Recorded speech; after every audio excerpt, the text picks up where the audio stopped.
Mimi kwa majina naitwa Getruda Charles Mkoba. Mimi ni kiongozi wa kundi la skauti chuo cha kumbukumbu ya Mwalimu Nyerere, lakini pia ni skauti wa wilaya ya Kigamboni.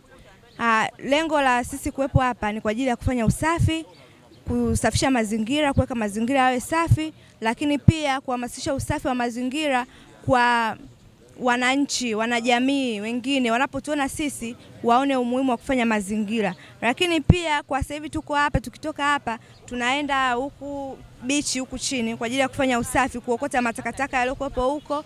Na kama nilivyosema mwanzo, lengo la kitu hiki ni kuhamasisha usafi wa mazingira.